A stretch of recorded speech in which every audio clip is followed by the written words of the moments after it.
when I was around 16, 17 years old, I started to get panic attacks. And that was actually the first step for me towards what I have become, and also when I look into the future, what I want to be. I have done crisis work for over 10 years. That's counseling for youth, for individuals, couples. I've done groups, self-compassion groups, and also during this time I have been doing a lot of photography. I have first actually I started out photography for me was a step to get out when I was kind of depressed and really struggling in life. And after that, at some point, it became more than a hobby. It became work. Did some wedding shoots, portraits, stuff like that. You know the deal. And then at some point, I realized, I think it was when the pandemic hit the world. Around that time, I realized that I would like to connect therapeutic work with photography. So I started reading up on the subject. I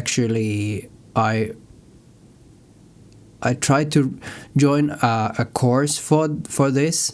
And unfortunately, they closed down because of the pandemic, so I didn't go there. And then after a few years, I think, I started doing it on my own. I started to meet clients and do more shoots that were more compassion-based than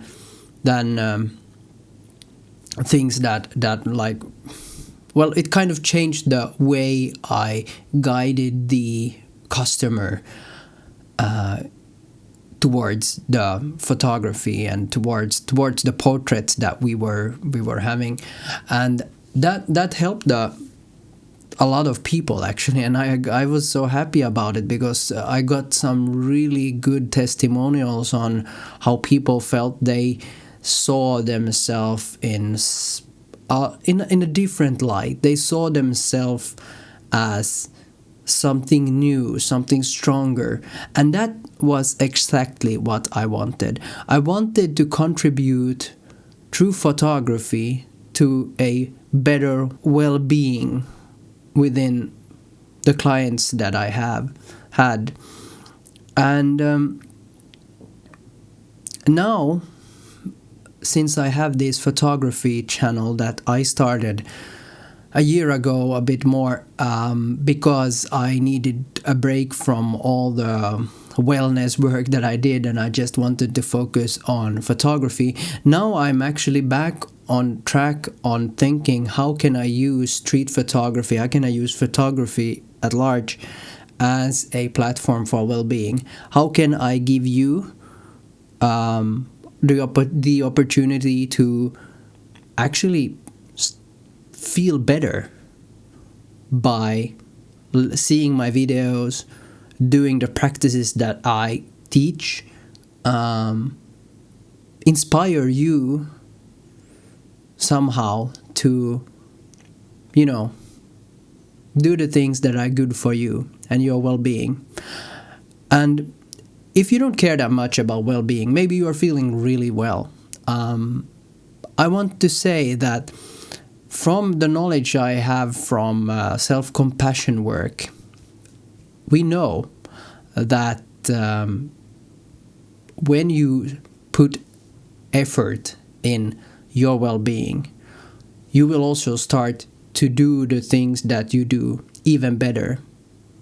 And what that means is that you don't have to work towards a better well-being because you would like to to like feel better. You can do it because you want to get stuff, even like do better at work, become a better photographer. Think about that. If you work on your well-being, you will also become a better photographer.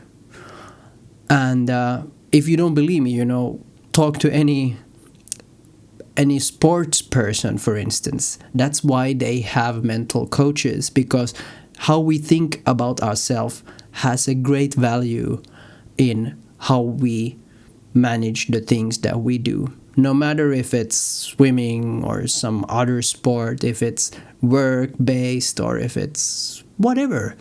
So that's why I want to do more inspiring things through photography and help you grow as a person, and through that as a photographer. This is also, I did this video, just the last video I did actually, with Peter Forsgaard, where we discussed finding your style. And I don't think there's a lot of photographers that focus on well-being on their photo channels. And I think that's why I really want to try to have this niche at the same time as I give you stories about the street, stories about the adventures of photography.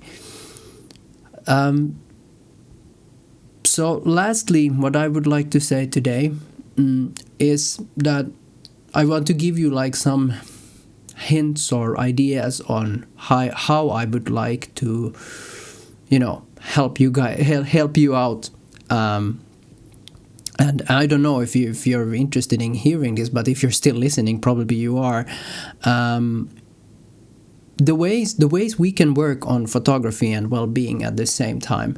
It can be, for instance, there's this Japanese practice that is called Shinrin Yoku. And Shinrin Yoku is a forest meditation.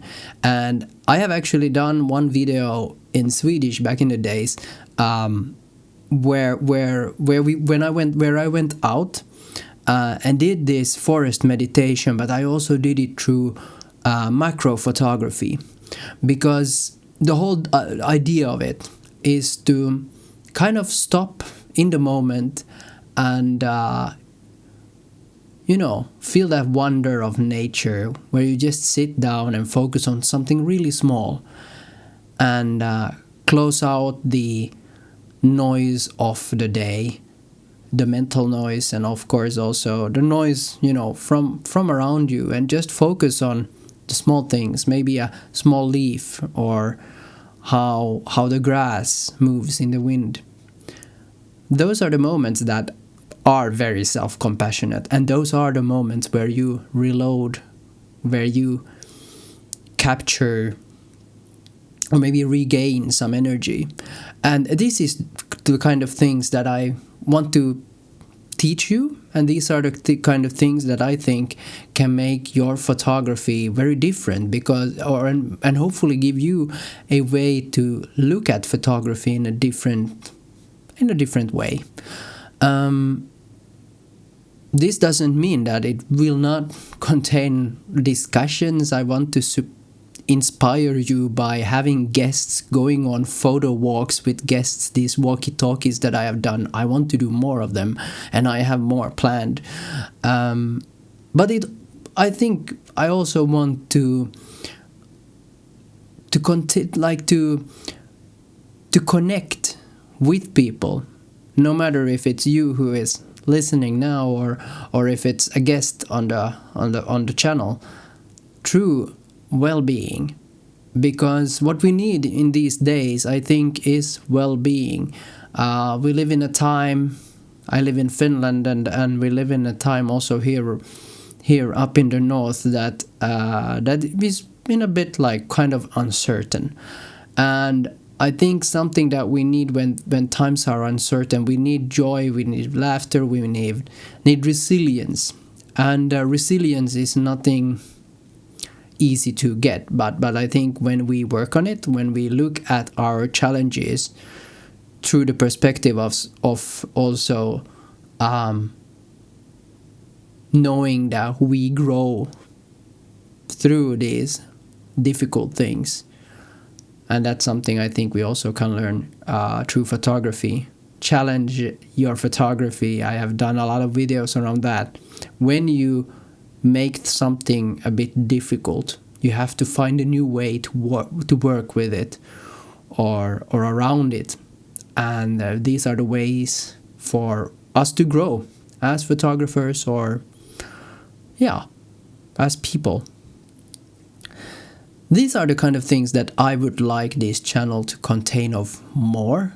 There's a lot more ideas and thoughts that I have. I had also a professional person to help me out on how to make these things that I do, how I can make them into a business. So that is also something that I'm looking into. And also from now on in the description of my videos, you can find a contact sheet to me, so that if you want counseling, if you want to get this one-on-one contact to me and need help with growing creatively or growing as a person, I would love to give you that as well, through the internet, of course. And so I'm here, and I want to be here for you. So that's why I'm trying to make this channel a community where you and I can feel welcome, that we have good discussions, good healthy discussions in the comment sections or during live streams, where we feel that once we have had this moment together, we feel energized. We feel like, yes, there's a way for us to grow, and it's so nice, it's so inspiring, and that's what I want to share every day with people, actually, but that's also something I wanted to share with you today. Don't give up your daydream. Peace.